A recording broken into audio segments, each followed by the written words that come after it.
This is the Out of Order podcast, cutting through the political chat. Hello, I'm Grace. And I am Jack. And welcome to this week's episode of the Out of Order podcast. That's a different way of doing the intro. I like it. it. I know, I'm just mixing it up. Keeping what us all on our episode are we toes. on? Number Eight, I think. 7, 8. Eight? I want to say 7. 7, 8. We're on one of the numbers. Yeah. We're not in double figures yet. Insert number there. Happy Valentine's Day, everybody. Not to me, but all right. Thank you, Happy Grace. Valentine's Day, Jack. Oh, What thanks, are you Grace. doing this evening? I'm having... Why would you ask me that? I'm having a very single person's night in. Oh. Might have myself a little takeaway, some Netflix, and then straight to bed. You should buy one of them M&S meal deals. Have the entire bottle of wine to myself. I would. No, I know you would. If I was single, I would. Well, you know what? I might do it anyway because I'm Treat spending yourself. my Valentine's alone, even though Oh, that I'm is not sad. single. That is sad. Anyways, on to the real saucy romantic stuff. Oh, which yeah. is Boris this and Jeremy were week's. getting it on this week, weren't they? As only they know how. That's a defamatory statement. Is it a defamatory statement? Well, no, maybe not. I think it's just truth. And that, as we know, is a defence. There we go. Honest truth, or whatever it is. I can't remember. Yeah. So on to this week's episode of the Not Out of Order podcast of PMQs. You ruined it, Grace. I know. You just I ruined it. really shouldn't be Get taking your the head lead in on the this game. week's episode because I'm like, as you can tell, You know what? Tag out. I'm going to tap over to Jack because I have no Okay. clue what's All right, going on. let me take over. So, this week we had Boris and Jeremy as per normal. They were going... As per normal. Well, yes, they always...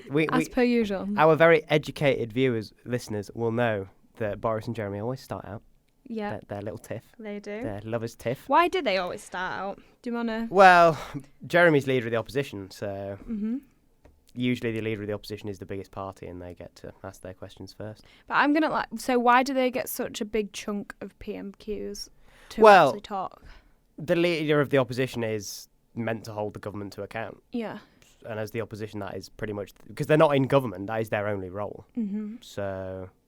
Just a little... No, it's an interesting question, quick though. questions for anybody who might not know. Yeah. Why it is how If it the is. Liberal Democrats were the biggest party, he says, laughing, they would be doing it. It just Yeah. happens to be that Labour are the largest opposition party. Well, there you go, listeners. That is why. That's my take on it anyway. If somebody knows the actual correct answer, if that's not right, please feel free to tweet me Please aggressively. tell Jack to get out. Yeah, please come and replace me on this podcast because I'm clearly Please no longer useful. do. Somebody okay. do. All right. Right, go on then. Okay, so this week they were discussing probably the Windrush 2.0, I think we'd call it. Mhm. The deportation of foreign-born nationals who'd come here when they were children, primarily from Jamaica in this instance, had then committed some sort of crime and then were being deported.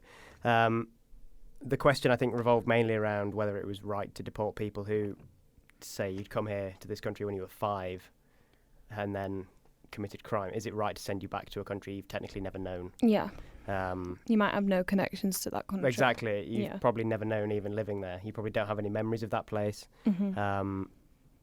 This government deported 50 people back to Jamaica. Apparently the number was 50. There was some rumour that some people had managed to make it off and that it was only 17. I'm not entirely sure Yeah, what the I actual saw number that. was, but somewhere between 17 and 50 people were deported to Jamaica. What's your opinion on that? It's incredibly hard because I sympathise to an extent because they've never known anything else, have they? This, for all intents and purposes, Britain is their country. Mm-hmm. It's where they live. It's where they've grown Well, they're up. British nationals. They are British nationals, exactly. And I can't really see a justification for deporting them to a place that, for all intents and purposes, doesn't mean anything to them. Mm-hmm. You can be born somewhere, but are you properly a part of that place if you left when you were 5? I don't know. Well, this is my issue with it, that he's kind of setting precedent again on this issue, and that if you are, it's almost like there's a double standard level of punishment for if you were a child of an immigrant family. They are British nationals. They have done wrong. They have broken the law in Britain, and they have gone through the British criminal system, and they've served their time, or they're serving their time. That's what British citizens do. if they do it, they get out, they rehabilitate, they go on to do whatever they're going to do with their lives. Yeah, I mean, when I get caught for my crimes, that's what exactly. That's what's going to happen to me. But I really don't see why they're doing this other than playing into this rhetoric that kind of was established around Brexit. It's a point. I see this as just a point scoring thing for Boris, with a niche part of the public that believe that get him out, and he knows that will play into those feelings of hostility to immigrant families. The hostile environment, as it was called. Yeah, so that's all I see it as, is political point scoring. But absolutely, you can't be doing that when it's people's lives. Yeah. Well, Jeremy Corbyn asked a very interesting question about how the tables would have turned if it was a different kind of person, shall we say. Okay. We have the clip of that. Yep. This cruel and callous government is trying to mislead the British people into thinking it's solely deporting foreign nationals who are guilty of murder, rape and other very serious offences. This is clearly not the case. Take the example of a young black boy who came to the UK aged 5 and is now being deported after serving time for a drugs offence. If there was a case of a young white boy with blonde hair who later dabbled in Class A drugs and conspired with a friend to beat up a journalist, would he deport that boy? Or Mr. Speaker, is it one rule for young black boys from the Caribbean and another for white boys from the United States? So what did you make of that? Well, there's no guesses for who Jeremy was talking about. That the young blonde-haired boy is Boris Johnson.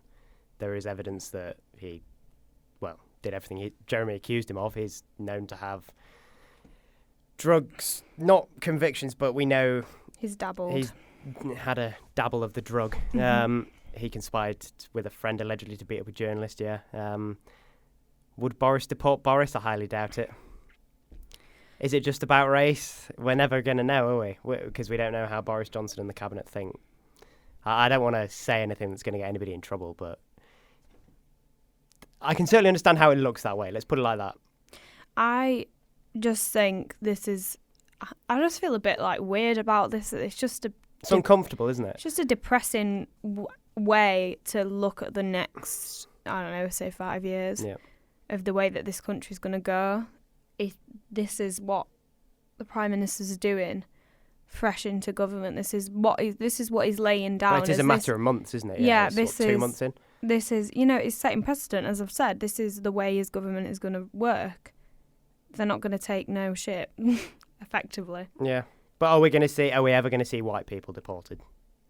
Who knows? Watch this space, I guess. But I think it's a very interesting point that Jeremy Corbyn brought up. And it's nice to see the Jeremy Corbyn that we kind of had always seen, because I do feel like he dropped off the last couple of weeks. Yeah, his last PMQ performances weren't the best. No, but I think he's on form a bit now. He's going to go out with a bang. As the Labour leadership contest hots up, Jeremy's maybe getting ready for another run. I doubt it. Preparing himself as the next candidate. Yeah, surprise! Surprise! You know what? I'm going to go for it again. Yeah, part 3. Yeah. But I just think the whole problem is, I think there's a massive problem with race, there's massive problems with class and gender and sexual orientation in this country, and under this government, I honestly think it's just going to get worse and worse. So that was highlights of Boris and Jeremy. What was your personal highlight of the week, Grace? Ooh, I'm torn. I always like to choose ones that I can relate to personally. Did you pick the Wakefield MP? Well, yeah, that was. Of course you did. It was one of my options. The MP for Wakefield, which isn't my MP, but Wakefield is literally 5 minutes down the road from me. I apologise for that factual inaccuracy. Yeah. So it kind of feels like my default MP as well. Yeah, so he stood up and spoke about the impacts that the storms, like Storm Ciara's had on the area, the Calder Valley and West Yorkshire in general, and it has been pretty bad. And he was talking about Horbury Bridge that's basically gonna flood over. So we're expecting Storm Dennis this weekend. Dennis the Menace. Dennis the Menace is going to basically tear us apart on Saturday and Sunday. And from like, basically, if the rivers burst their banks in Wakefield effectively becomes a mini island because Really? it just wraps around it. Oh my So God. part of it will just become almost like completely cut off until it goes back down again, because where Calder Bridge is, no, not Calder Bridge, Chantry Bridge, going into Wakefield from our side, that is so close to bursting its banks. The gap between the bridge and the water level normally is so huge, and it's really high up. And there's also a medieval chapel that's on the bridge that's got like an underground chapel, and it's like one of the only ones left in the country. And basically, if that floods, then you've lost a massive part of history. Yeah. But yeah, I don't know what the flood defences are like there. Basically, it's gonna burst this weekend because it's not gone down from Really? last weekend. It's still as bad as it was? It's still pretty Wow. high, so it's just gonna get topped up. So yeah, I think it's gonna have a pretty big impact.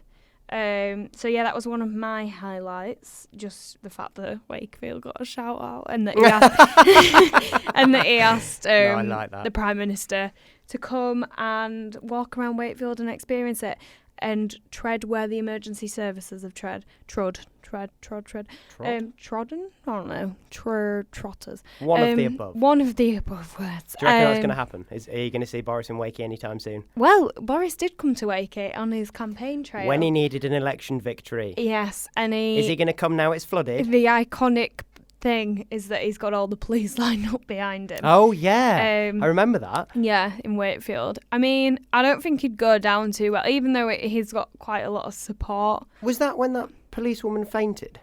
I don't know, can't remember. I mean, Never mind. anyway, Side thought. I think he'd get quite a lot of grief, to be fair, but it's because people in Wakey and in Calder Valley in general don't really care what they want to say, so they'll just say it. It's fair enough, yeah. As you can No holds tell barred. from me. So yeah, that was one of my highlights. What about you? Well, I also picked a relatively close to home MP.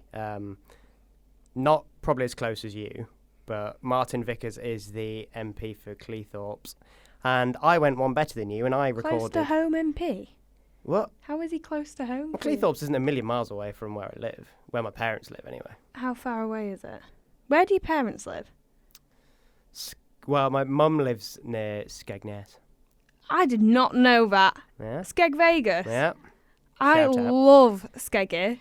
Okay, well, you haven't been on a cold, windy day then, I have you? have. I used to go on holiday there all the time when I was younger. You poor thing. It was the only place we could afford to go. Fair enough. Um, I feel there for in you. Mablethorpe. Oh, Mablethorpe. Yeah. So, yeah, actually, do you All want to... right, yeah, fair enough. Yeah, I'm all Go on right. then. I'm all right knowing that Cleethorpes isn't too far away from where my Yeah, own you're parents right. live. Okay, sorry. I just got you down as a Southern softie. So. Brilliant. Thanks. Cheers, Grace. No, I appreciate that. Really, really appreciate that. Slander of my own character. As I was saying, I went one better than you and took the liberty of recording my question for this week. So, Okay, then. would you care to play that for us? I would indeed. Thank you, Mr. Speaker. I support the Prime Minister's decision yesterday to go ahead with HS2, though I have to tell him that there is little enthusiasm among my constituents for it because it does nothing to improve connectivity to Cleethorpes. To build up enthusiasm amongst the people of Cleethorpes, could I urge the Prime Minister to instruct LNER to reintroduce the direct train service from Cleethorpes through to King's Cross? So that was a highlight because, to me, that kind of signifies everything that's wrong about being an MP nowadays. Because he clearly said, I support HS2, but my constituents don't. So what's the point? What's the point? You are an elected official to represent your constituents who you willingly know don't support HS2. And if there were to be a government vote on it, which there probably won't be now because it's already passed, but if there were to be today, he would willingly vote for it. What is the point of having MPs anymore? Why don't we all just go and sit in the House of Commons? All 60 million of us can just go and sit there, because that's the only way we're all going to have our own views represented. Yeah. Because that's a joke. What's the point in electing people if they're not gonna listen to what their constituents want? This is exactly like this is being evidenced over and over again through like Brexit. And then he even explained himself. He literally said there's no supporting Cleethorpes because HS2 doesn't do anything for Cleethorpes, which is true. So, like, why would you say that? Because if I lived in Cleethorpes and I heard my elected official say that, I'd be like, get out. Get out of Parliament, yeah. Yeah. What did we elect you for? This is what's wrong with the British political system at the moment. We had the same thing with Yvette Cooper voting in favour of like a second referendum when we were like one of the highest areas to vote leave. And everyone was like losing their minds about it, being like, why are you doing this? You're an MP, you're a representative. Even if you don't agree with it, you are there to represent your constituents. That's what you should be doing. Yeah. Which, I mean, Brexit and HS2. Obviously, Brexit's a bigger issue than HS2, but there's still massive issues. And I do think that I don't know. When things are going to impact your life that directly as HS2 is going to, then I think people should have their say more. Yeah, absolutely. I'm not calling for a HS2 referendum, but I think there needs to be more discussion about it. Like, what impact does it have on the area where you live? Nothing at all. The furthest east it goes, because it goes up the west side of the country, the furthest east it'll come is Leeds. Right, okay. So nowhere near us at all. Okay. Because for us, we're obviously just like a small town. All the towns around us and us are going to be impacted by it. It's going to go through some of them, I'd imagine. Yeah, well, this is the thing. It goes through our town, but it catches like basically where I grew up and had my summer holidays. In summer holidays, we used to go to these like ponds and this like where there's this big hall and stuff, and just go be feral effectively. And you go and knock on for your mates and go, you're lecking out, and they'll be like, go get some pop from shop and go down and go swimming. Did you just cast a spell on me? I don't understand any of what you just said. Lecking out is like, are you going to like, are you playing out lecking out? Right. And like, I know what pop is. Off to get some pop from shop. I know what that is. And then going down to like quarry and that, and going for a swim. Obviously. And going to ponds for a swim. So yeah, that's where I spent my childhood, and in these woods and stuff that are all going to be cut straight through and demolished. You're triggering the environmentalist in me. Please stop. Yeah, there's so much. Not today, Grace. There's so much that's going to be destroyed, or like, noise impacts as well. But it's fine because you can get to London faster. But this is the thing, you can't, because it takes you so bloody long to get to the station. Like, to get to Leeds, for example, the services are shocking between towns connecting into Leeds. Yeah. The services even Manchester. Yeah, even just the bus routes within Leeds, it can take, fair enough, I can get from Leeds to London in an hour and 21 minutes is the estimated time. That's absolutely fantastic, Boris Johnson. But if I want to get from Headingley to Leeds Station, on a good day, that'll take 15 minutes. On a bad day, that can take an hour. It's interesting you say buses as well, because I've taken a bus from Leeds train station to where I live, which is Headingley. And there's a particular bit of Headingley where the traffic is so bad that air pollution is 3 times worse than in London because of how much traffic just sits stationary. That bus journey is probably 5 miles. And obviously you factor in stops as well, but it takes the main road. That's taken me nearly an hour and a half before because of how bad traffic is in city centre and Headingley in Leeds. I could have been to London in that time. Exactly. So it's not... What difference is it making? It's taking 20 minutes off a journey. And for the detrimental impact that is having, 20 minutes of your life is nothing when we're in the middle of an environmental crisis, and you want to rip up parts of the green belt and parts of, you just don't want to be doing, like, outputting this amount of crap into the world when it's all it is saving is 20 minutes. Well, let's be honest. Let's call it out for what it is then. It is making journey times to London, i.e. the south, faster. That's the point. It's benefiting the southern communities, i.e. London. And it's benefiting the middle class communities. There you go. That's HS2 in a nutshell. All it's doing is putting people further and further behind. And they talk about Northern Development and Regional Development. The Northern Powerhouse. And the Northern Powerhouse. How can we have a Northern Powerhouse if you can't even get between Manchester and Leeds in under 2 hours? You're not allowed a Northern Powerhouse, Grace. Wake up. Well, yeah. I mean, you say, the train between Manchester and Leeds, 45 minutes. Fantastic. On a very good day. See how long it takes me to get to Leeds train station. Then I'll get on the train. And then, you know what? Manchester's pretty good with its tram system. We need something like that in Leeds. On a smaller Leeds scale, is one of the biggest cities in the UK not to have some form of tram or underground. There needs sort to of be system. something. Even Nottingham has one.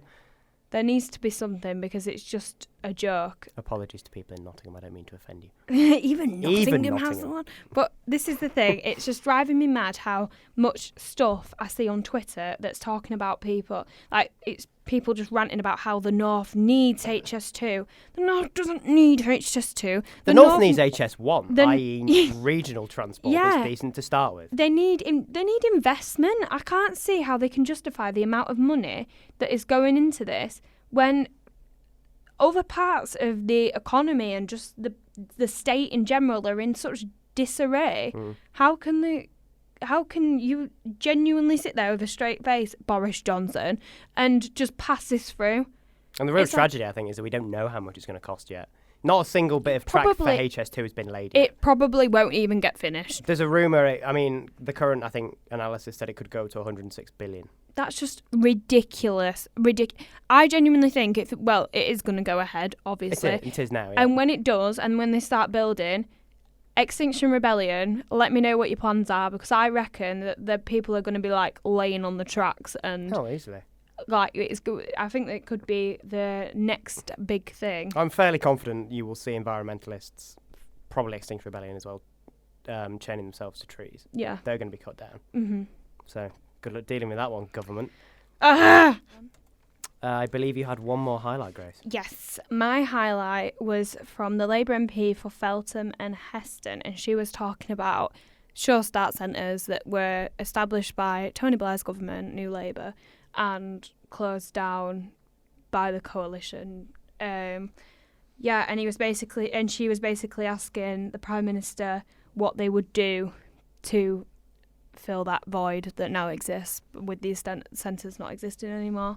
And I just again, it's another personal one for me, that we had one up until really recently in my town, and I went to it as a kid, and my brother went to it, and basically everyone I know went to Sure Start, and I just think they look like an amazing idea. Could you explain what they are for people who don't know? Yes, so I think they differ from place to place what services they actually provide, but the one that was in our town, you went and they provided free childcare, and parents could then go and have maths and English lessons, to do their GCSE or other academic things that were available. And I think you could even learn about money things, banking and budgeting and things like that. And kids would then socialise with other kids, and it wasn't just a play group. You'd learn how to read and write there as a kid, which is massively important, because there's people who I know around where I live that struggle to teach the kids how to read and write and stuff. And there's kids who, we've got a family friend whose child's now 3 years old and he talks like a 1-year-old, because they literally just don't know how to thingy him to get him to speak properly, and they just don't have the wherewithal themselves to be able to do it. They kind of stop people from falling behind. Is the emphasis on adult education as well as child education at the same time? Yeah, they tie. So you would get dropped off and you would go into one room. Yeah. And then the parents would go into another room. And you'd learn together in separate rooms. In separate rooms, yeah. So it'd be adult learning courses would be in one part of the building. So it's just a little community centre. And and then children would be in another centre, and there was different things for different age groups. Obviously it cost a lot, and under austerity it went, but we held on for 2 hours for a long time, and I'm not sure how it managed to survive, but it did. And I just think they're really, really important to stop people from falling behind, because you don't realise that early stage of, you do realise that the early stage of education is so detrimental to everything that comes before. everything that comes afterwards. Like, I think that we test kids too early and categorise kids too early in this country.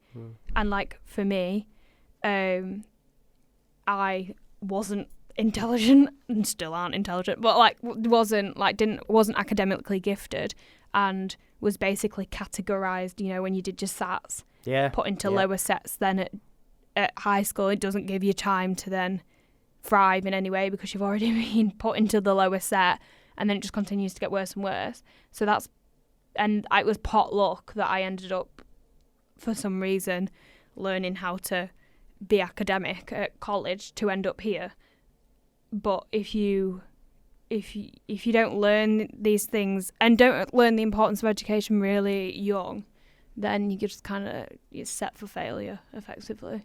Yeah, it's a hard thing to escape, isn't it? Yeah. Because those few years, you're right, those first few years, and I don't want to pretend like I know everything, but having done a few primary school work experience placements, you can see how much emphasis from the teacher goes on to those kids learning the important things early, because that's when kids are most malleable, I guess is the word, flexible. They're most, probably not always willing to learn, but I don't know what the right word is, like they're most impressionable, that's the word. You can get things across to them that stick for life. Yeah. But only in that few years, I think. Yeah, definitely. There's certain things that kids are just primed to learn at that age that you can't teach as effectively at any other age. Yeah. And if you miss that window, then it becomes a lot harder, as you're saying. Yeah. And things like this, like Sure Start Centres, help to break this cycle of deprivation. Right. Yeah. It means that kids can then go on to have a better education than their parents did. And like me and Jack were just saying off the book that it's ridiculous that in this country we have some people who have multiple degrees and some people who can't read and write. Yeah. Like my step-granddad couldn't read or write. Yeah. And he's, that's just ridiculous. But anyway, that's 21st century Britain for you. Some depressing... Add that to the pile of problems Grace is going to solve one day. Yeah. One day, watch this space, people. I'm going to be like the class avenger. I'm going to go through and like break the chains of the working classes and fix everything. Not. You never know. See where you end up. Exactly. Keep Grace's name in mind. I might be in the wrong career if that's what I want to do. Well. But to brighten the mood from that depressing pit that I just threw us back into again, which is what I seem to do. That's okay. To be honest with you, I didn't think this week's PMQs was particularly positive anyway, so I don't think we had a lot to go on. Okay. I thought it was pretty bland and depressing this week. Well, it's quite fitting for the Valentine's episode that this week's... Leave me alone. This episode of PMQs has been depressing. Says the girl in a relationship. Yeah, well... Make of that what you will. Anyway, so after much badgering, I demanded that we drop the impressions section because it was my turn this week and I didn't want to do it, frankly. So instead I came up with a new idea of the good news section, which I think is going to be a really nice way to end every podcast. Good news, good news. And that's the new jingle right there. Good news, good news. So, Grace, do you have any good news from this week? My good news from this week was that I had my first interview, journalism-based interview. The real deal. The real deal at Media City, and that was just a fun experience. I mean, even if nothing comes of it, I really enjoyed going there, and it was like cool to look around. I've never been anywhere like that. Are you able to divulge a bit more on what you were being interviewed for? I'm a celebrity and they want me You're so in demand. BBC. Basically what happened, right, is they were like, there's this role going, BBC, Director General, and they were like, true, yeah. We think you're made for it, effectively. And I was like, yeah, you know what, I think do you're as right. well. Yeah. I think you're right. So why didn't you call me last week? Well, that's what I thought. And they were like, you don't need to apply. We love you. Here you go, H job. So that's my good news. I am Grace Pritchard, the new Director General of the BBC. Oh. Lovely to meet you all. Anyway, what about you? Well, mine's nothing like that, so you've properly shown me up. I mean, mine's all based on lies. I mean, yeah, none of that was true at all. We should hasten to clarify. I don't think anybody listening to this is going to believe it, but... Well, you did have an interview at the BBC. I did have that bit was true. That bit was true, but the Director General bit wasn't, unfortunately. Not yet it wasn't. Yeah, that's like my career aim, that in 5 years' time I'll be the Director General. Might not have a BBC by then, but all right, we'll see how it goes. Mine Captain goes down with its ship. Well, yeah. Mine is just work related. Okay. I started a new job a couple of weeks ago, and I was best in my team last week. Oh. And I call on everybody else to step up their game, because we basically do this thing based on how well we sell particular things, we get points. And I got half my team's points on my own. Oh. So to Bex's team working at the library, if you could all step up your game, please, because I don't want to carry this team for much longer. I'm a newbie. It's not my job. Oh. Other pubs are available, by the way. But I did feel like I needed to plug the library a little bit. So library in Hyde Park, come see me. We're so proud of you. Everybody. We being you. Me and everybody listening at home. We're just so proud of you and like your achievements. And wow, is that the most patronising victory speech No, you've ever no, heard? I think We're all just so proud. we are just so proud of you, and you've come so far in these last 4 months. I only started there 2 weeks ago, but Well, thanks. no, but I just mean in general, since we first met 4 or 5 months ago, you've really evolved as a person. Have I? Yes. Okay, well, thanks. I don't know what I'm on about. Yeah, right? I'm not. If I knew what you're actually talking about, I might be able to take that compliment better. But thank you anyway. I'm not good at showing emotion. No, you're not. Right, it's been lovely. It has. And I will see you again next week For more good news. for more good news and And more PMQs. PMQs. See you later. This is the Out of Order podcast, cutting through the political chat.